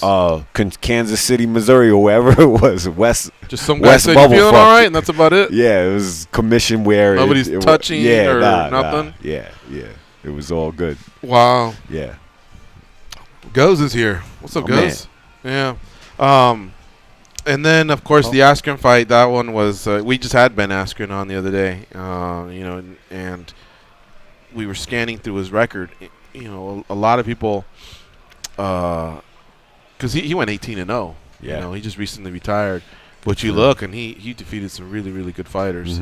I guess his style wasn't just appealing to most people. You know what I mean? Yeah. But in looking at it, I mean, damn, man, you came real close to giving them that 1L. I still think I won the fight. I mean, you know, I was biased, but I scored it that way too. Yeah, I mean, definitely. Can you have a memory? 5. That's right. Round 5 was a good one. Can you have a memory of a great fight, even in a loss? Like, are you proud of that loss, even though you lost, versus some wins where you just didn't even feel like yourself? Yet in this one, you fought a high-level guy, you know? I call it a quality loss when we're talking about rankings and shit. Yeah, I thought I did, you know. I thought I could have done a little more. People like, why did you raise your hands after you knocked them down? But, you know, I was just feeling it, you know, the crowd and everything. Because the crowd, that fight was great because I came in, they hated me. That was his hometown. They were booing me. They were, you know, if they could throw stuff at me and shit at me, they would. They were cursing at me, walking in, and when I left, they were cheering me. So that was a great feeling. You know, they would, you know, coming up, shaking my hand and asking for autographs after. And these were the same people the day before and before the fight that hated me. To turn a crowd around is kind of, it's a good feeling. And then now I want to jump around back to acting and stunt work. Yeah. How is it that is there just not enough Latino bad guys or whatever characters you're playing you're filling in, or is it because of a look? Filling in. I'm doing. They like me. They like you? There's no filling in. I audition like everybody else. Can you speak Spanish? That's my new thing. I know enough. Like when I get the script or my sides to learn it. But I'm gonna. This is my goal this year to try to speak it fluently. Which my girlfriend's Latin. I grew up with all Latin people. You know, I've dated a lot of Latin women, and I should speak it by now. But now I'm going to focus on speaking it. Yeah. Which I get cast as a Latin, you know, Latin Who gave you that idea? You said, hey, I want to start doing it? Or did someone go, you know, you really should? You know, yeah, me and my girlfriend talk about it. I get cast, like half the stuff I get cast for is Latin. So, yeah, I speak Latin lines all the time in stuff I've done. But I learned, you know, just what I need to learn. And, you know what I mean? But now I'm going to, you know, study and try to speak it fluently, you know. But no, nobody's falling out and I'm filling in. Right. I audition just like everybody else. And you beat everyone out? And I guess they like what I do. How nerve-wracking are auditions? Yeah, I mean, it's like I've done somewhere. I'm feeling some similar feelings like going into a fight, and you're only going in front of 2 people on the camera, you know. But that's more feelings like you kind of want it. You got to kind of like just do it and leave it there and leave and just go on to the next type of thing. What's an audition like? Let's say the show's over at noon. Yeah. And you happen to have an audition at 1. Do you show up? Not really exciting. It's just you show up in a room and is it like 30 of you or just 3 of you, or yeah, like 2 people in the camera maybe. Do you or talk to the other guy, or is it because you're competing for the same role? The people before you even make it to the other room. Yeah, I mean, there's people. I don't look at the people in there. I go in there, sign my name, and go out the room and wait because I'm trying to be focused. I mean, I'm not. And you're still reading your lines. Yeah, I gotta be somebody that's gotta be in the, you know, the character and kind of. So how many are in that first room where everyone's in? I mean, you know, probably 10 people or whatever. You know, is there tension? Like, motherfucker, this is my role. Nah, I don't. Nothing like that. Yeah. So I turn it on when the camera's on. If it's like they say Jay Hieron and you go in another room. Yeah. And then how long is it quick? It's quick. Okay. You go in, sign your name, and because you have an appointment. Right. You know, if they tell you they want to see you at your appointment's at 12:30, you get there maybe a little bit earlier. Sign your name and then go out and wait and listen for your name to be called. Some people like to sit there and be quiet. I mean, I like to go outside and just, you know, focus. Stay in the character and keep my lines going and just, you know, because it wasn't natural to me to be an actor or anything. I thought it was. First audition I did, it was for like a fight role, and they're like, oh yeah, you know, here it is. And I'm like, oh, I got this. I'm like, pick it up. Yeah. Bobby said, they're like throwing tomatoes at me. Get the hell out of here. So I learned early on. Well, I knew early on I have to learn. Okay. I got to really sit down and, study and learn, camera angles and how to, Play to the camera and just dialogue and all that, And with Wow. me, my character, Cool. I'm, I look like a fighter, and I'm not the, I could make my face not to look like the nicest guy. So for me, I should downplay stuff to make it more like convincing. Like instead of yelling, "I'm gonna kill you," I'm gonna kill you. That's more intimidating, you know. So let's just little stuff like that. So you walk in the room. There's about 2 people on a camera, and then they go, "Hi, Jay." I mean, and you say hi, and then they go, "Hit it." Hit it. All right. There's no small talk. I mean, a little bit, yeah. Right. But I mean, if I'm trying to kill a girl or whatever, it's kind of You don't that's say, what "How was your weekend?" and I'm like, yeah, that. no, well, yeah, it's like that. You got to be friendly. You can't be, I'm gonna, you know what I mean? We're cool, blah blah blah, and then action. You got to be in character. Oh, wow. So that's what I had to learn too, like 0 to 100 kind of thing. So we're just here talking, boom boom. Okay, you ready? All right, action. Now I'm whatever the scene is. Is it usually a line where someone's reading with you, or you just deliver like 3 or 4 and then that's it? No, yeah, the reader behind the camera is always reading with you, and it could be like a little college student girl, and she's supposed to be my boss or whatever, and I'm listening to her like she's my boss, and then, hey man, go out and get this guy. All right, I'll be out. You know what I mean? So you got to just be there, and if you're not, the other guy in the room is prepared, and he'll be there, and he'll get the gig. Have you ever gotten the gig right then and there where you go, "That's you, he got it," or is it always our people will talk to your people? Yeah, mostly because they probably got to show it to a producer or director. I see. And then they'll give you the call that maybe that day if you get it that day, What's that call like? Pretty cool? Sometimes it takes a week. Sometimes I had one call me back a month later. I'm like, "What's this for?" Oh wow, I got that. Yeah. Yeah, because you never know what goes on. Man. That's cool stuff. Yeah. Jay, about the acting, we kind of talked about it a little bit off air as far as like doing classes and kind of honing your craft. Now, I took theater in high school and in college and whatnot, but we would go through drills, and I liked it because I kind of came up in that kind of scene or whatnot. But I know there's some kind of goofy kind of drills. Sometimes some goofy people you come across. Do you have any funny stories? Someone a little too touchy in any of the acting drills, or any like cool stories where you're like, oh, well, that this was a cool drill. They had us do this. I'll give you a second to think about it. We got to take a break real fast. You're listening to MMA Junkie Radio on Sirius 67 Rush 93, and we'll see if Jay can come up with a couple stories to share. We'll be right back, folks. And don't forget, Derrick Lewis is also coming up.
start. You told me that code would get rid of them. Yeah, well, they're still here. Okay, but now they know I tried to kill them. Hold on, Mom. Here are George and Goes. It's the Impossible Springsteen ticket, and we're giving them away to SiriusXM subscribers. SiriusXM's East Street Radio is filling all the seats for the March 14th performance of Springsteen on Broadway. Grand prize winners will get air, hotel, and tickets to this exclusive show. For official rules and to enter, go to SiriusXM.com/Springsteen. No additional purchases necessary. All right, our next guest is Derrick Lewis. I prepped you guys for this. Follow him on Twitter and Instagram. At the Beast UFC. Now on Instagram it's at the Beast UFC. On Twitter it's at the Beast_UFC. He is a character, man. He's one of the best follows out there on social media. That's just where he has fun. His career is beating people up, and he's fighting on Sunday. I said February 18th. He'll be facing Marcin Tybura at UFC Fight Night 126, which is headlined by Donald Cerrone and Yancy Medeiros. Derrick Lewis joins us now on the hotline. What's up, big man? How you doing? I'm good, man. How y'all doing? Good. Welcome back to MMA Junkie Radio. You're on with George and Dan, and we also have retired MMA fighter Jay Hieron here with us. And usually fighters are telling me, "What's up, big man?" to me. This is the one chance I get to say it to someone else. What's fight week like for you, Derrick? Are you going to be as jovial and as usual, or you have a game face on today? Oh, no, I haven't ate today. I'm really cutting weight, so I'm a little grumpy. Oh, shit. Okay. How much weight do you have to cut? Can you share that? What I have left is only 7 pounds, but I cut like 20 already. Well, altogether it would be 20 pounds. Now, would you like me to shift gears, or are you one of those fighters that doesn't mind talking about food even when he's cutting weight? Because some really are. Yeah, it don't matter. I'm about to go eat McDonald's across the street anyway. So. What are you missing the most when you have to diet? Is there a particular food, Mexican, fast food, Italian, Southern, that you have to cut out that really, really stings? Well, it's not really just food, just my alcohol. I can't drink a beer. Oh. You know, I got 3 kids living at home. They running up and down the stairs, making all the noise. You know, I can't really have no stress reliever by drinking my Bud Light like I usually do. Look at you, the company man, dropping the Bud Light. All right. And then when you go to actually, it's been ultra light lately. Oh, really? It's pretty good. You know, it's not a lot of carbs in it. Uh-huh. And then when you go to McDonald's, are you gonna throw down, or do you have kind of like a healthy meal over there? Just 2 double cheeseburgers, no pickles, small fry, and a Diet Coke. That's not too bad. I noticed you're keeping the onions though, huh? No, they usually come off with the pickles, so I really don't care about the onions. Okay, all right. Marcin Tybura is your opponent.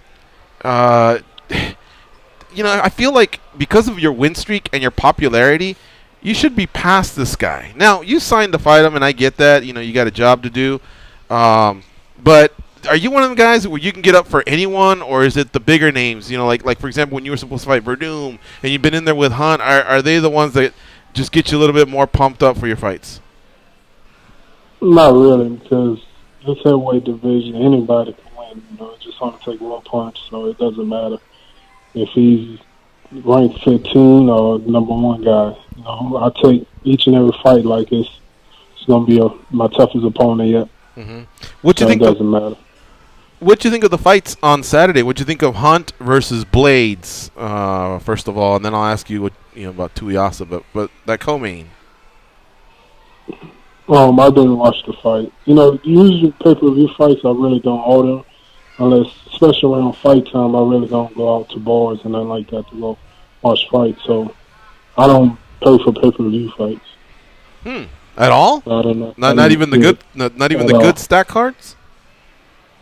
If I have a fight like later on, like a few months ago, then I go out with something to drink. And whenever I go out, so I drink. Mm-hmm. But I can't go to a bar and just watch a fight and not drink. So I just stay at home and watch whatever's on TV. Well, watch the prelims. Luckily, I'm sure you got the MMA Junkie app, and I'm sure you're already aware of what happened, though, right? No. Oh, yeah. The highlights. Yeah, I've seen the highlights. Yeah. Well, so Blaydes won, and he got past Hunt, and now I mean, I really like this run we're gonna have of heavyweight fights. You got Tabora, Volkov has Verdum. We just came off the ones in Boston, so a lot of things can get sorted out right here. But I think one thing we've established in the past is the title fight, all that shit. It's like, keep it to yourself. You're more concerned about stacking paper, right? Yeah, for sure. You know, that's all that I really care about. But now that I've seen that, what's his name, Francis, he got 500,000 just fighting for the belt. Shit. Let me fight for the belt next. They give me 500,000. Shit, I'm gonna gas out too. Then.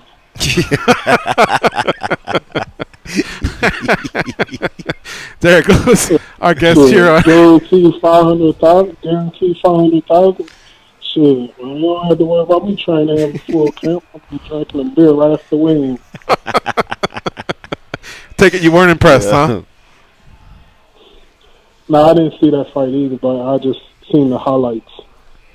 Something tells me you're bullshitting. You had to have seen that fight. Come on, the world champion defending against Ngannou, and you just had no interest? Everybody keeps saying that. No, I didn't. A friend of mine had FaceTime me, and that's the only reason why I seen the highlights too, because the Rockets was on at the same time the fights was going on. And I had to start watching reruns in the morning right after that. Well, the Rockets are exciting. I'll give you that, man. Those guys score a ton of points. They get down. All right. Dan, Tom, what do you have for Derrick Lewis?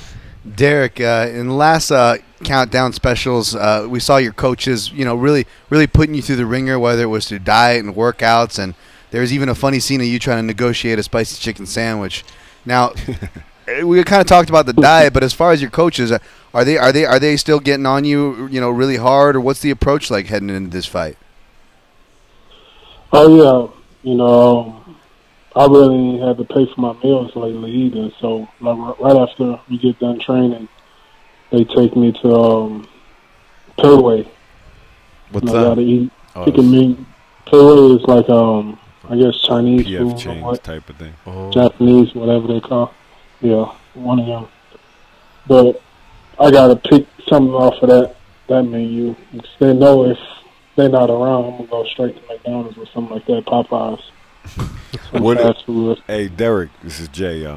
What is your normal menu at McDonald's? What do you get if you're not in cutting weight? Like if you're not in fight two camp? number ones, large fry, large Sprite. Okay. That's not too bad. You didn't throw the chicken nuggets in there. I would have thrown the chicken nuggets. You said in earlier you got 2 cheeseburgers, a small fry, and a drink. So I'm thinking you get something like 2 double cheeseburgers. Yeah, that's okay. Yeah, that's small though. Yeah. And do you McDonald's can't ask you now if you want to supersize. You go out of your way to tell them that's how you get down, or do you just keep it at small fry? No, I used to work there like about 10 years ago. Mm-hmm. Like back then, they give you supersized fries and a large soda cup. And I guess they're bringing it back. I ain't heard about that, though, but yeah. And I want to give them a shout-out as well, McDonald's, for giving me like 5 coupons of McRib and a couple of a goodie bag and stuff like that, too. So I appreciate that. How long did you work there? I only worked there for like 3 months. Were you like a grill master? What would you do? What was your job? Probably 13 years ago, really. No, I worked the second window. See, I was getting paid $6 an hour. Back then, I thought that was a lot of money. The second window, so that not the first one where you pay, just the second one where you're handing people food. You're just running back and forth. Yeah, handing the food, giving people a hookup every now and then. Oh yeah, all right. I never knew that about you. Anderson Silva, I think, worked at either a Burger King or a McDonald's, right? He shared that as well with us one time. What's the rudest customer you ever had at a McDonald's? You have a story for us? No, I don't remember, man. It was really about 14, 15 years ago. Mm-hmm. So I don't know. The other day I was on YouTube and some lady was having a meltdown, man, and I think it was actually at a McDonald's, but the people just kind of ignored her, and eventually I think she just ran out of steam. But I get a kick out of those sometimes. Dan, did you have any more for Derrick Lewis? Kind of now, now that you mentioned the McDonald's, Derrick. If McDonald's gave you a lifetime, a free lifetime, a card for unlimited meals, but you have to submit Marcin Tybura, would you take him up on that offer? A submission? You got to do him by submission, though. It's tough right now, man. It's tough. He could submit punches. Yeah, it's true. I get paid. They pay me more if I get the knockout, the TKO. They give me a little more if I get that. But submission, it had to be like a guarantee or crazy flying armbar or something like that. I've had to pull that one off again. Then I'll do it. Yeah, I'll pull a submission. Well, since obviously that deal isn't on the table, how do you really see the fight going on Sunday? And I ask because every time we talk to you, you're always teasing us about some type of new technique that you're working on in the gym. So is there anything that you foresee or anything you could tease for this Sunday, Derrick? Like I said last time, I'm still trying to work on that flying armbar. Okay. If I'm up to it, I'll probably pull a flying armbar off first round. First 30 seconds of the fight, you be looking for it. Yeah. Yeah. I don't think that one's going to happen. I feel good just to put your ass on. On the ground, maybe. All right. I'm sure you go to jiu-jitsu and wrestling and all that. What I am impressed, though, is how you're able to get, them kicks. I think one of these days you are going to kick someone's dome off. I'm very impressed with it. You know what I mean? And that's something I never thought I'd see anymore. Saturday, the guy came to the gym to spar. So I gave an open invite to anyone that wanted to come spar me. And the guy came Wednesday. I sparred him. Well, I knocked him out the first few seconds he was there. Then Saturday, whenever the invitation wasn't open no more, and some random dude came up, big guy, and I head kicked him the first few seconds too. Damn. Knocked him out. We got video of both. Are you gonna put it on your popular Instagram, or is that like pay-per-view? I can't post it because my coach. I can't post talking about lawsuit and all that. Even though he signed the waiver, but still. Oh, you're all good if you signed the waiver. Yeah. Post away. Yeah. Did you say? Yeah, I might post it. Did you say? His wife recorded it, so it's on Samsung phone, so the quality of it's not that good. Now, did homeboy walk in like confrontational, or just like, hey, I'd like to take you up on your offer, sir? How was he? No, it was confrontational. It was like, man, he believed that I didn't have anything. Yes, that's the crazy. Yeah. So people watch it on TV and like, oh, that's easy. Really? Oh, yeah, a lot of people. Fuck that, man. Yeah, dude, I'm telling you. So it's crazy. It's like that all the time, man. Yeah. Wow. Especially they think, my last fight, I was hurt or whatever. I gassed out or whatever they want to say. Thinking I don't got nothing, then okay, come on. Well, he's not making these people any dumber by hitting them in the head, at least, because they're already choosing to step in there with him in the first place. Yeah, really. Hey, what was this guy a heavyweight like you? Yeah, he's heavyweight. Wow. He's probably like 260 something. And once it was all done and he woke up, was there some respect, or was he still a punk? Yeah, he said that he didn't know I was going to throw kicks, but he was throwing kicks. He threw 2 kicks before I threw my kick. He was doing spinning shit and everything, and I just threw my little kick, knocked him out. Like afterwards, whenever he woke up, he talking about, man, I didn't know you was going to do that. He said, how about we just go straight hands? We just throw straight punches. So it was like, no. Yeah, he was still out of it. No, this guy, yeah, he's still out of it. His wife even told him, baby, you're wobbling. No. You were kickboxing. Derrick, did you have a finishing line like, that's how we roll in the 832 or H-Town bitch, or did you say anything, or did you just keep it cool?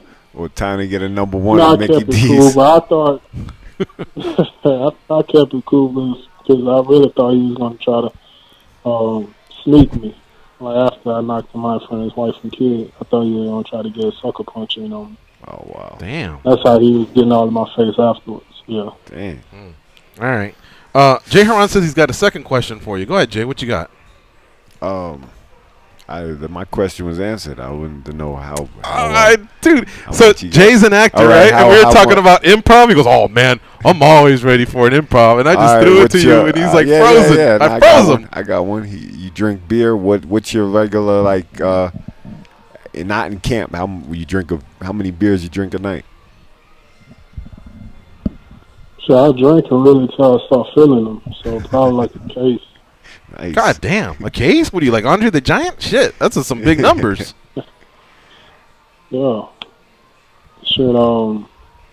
Yeah, usually about a case, not a night though. But like for the weekend or something.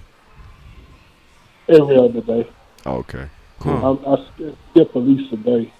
Oh, okay, just to recover. Yeah. There you go. Derrick, you're always great to talk to, man. I never sensed that you were moody at all. This weight cut's not affecting you. 7 pounds will be a breeze. Just take it easy at McDonald's. We definitely don't want to encourage you, to go out there and stack those Big Macs instead of those double cheeses. So just take it easy over there and give us those great fights like you've been doing these last few years. It's really great to cover. Whatever you're doing, just keep doing it. Beer and McDonald's, it's not affecting you, buddy. Go ahead, do your thing. You're an exciting fighter. Yeah, we got to get this guy a McDonald's sponsorship. Yeah. Yeah, hopefully they put me on a commercial. Seriously. All right, brother. Thanks for the time, man. Good luck on Sunday, all right? I appreciate it. Good luck, buddy. Good luck. Take care, Derrick. All right, thanks. See you. That dude's a star, man. Yeah. I love talking to him. You know what's cool about him? He's so real. Yeah. He's just like, I drink beer, I eat McDonald's, where most guys would hide that. You know what I mean? He's like, hell yeah. I don't drink it every night, but every other night I do. He's a character. I got 3 kids. I need to unwind and get a case of beer. Yeah, it's pretty real. Yeah, right? So you got to respect that. Yep. Shout out to Lou DeBono for making that one happen. We're going to take this last break, and then we'll come back, close up shop. It's MMA Junkie Radio on Sirius XM Rush 93 with Jay Hieron in the house.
Hey, idiot.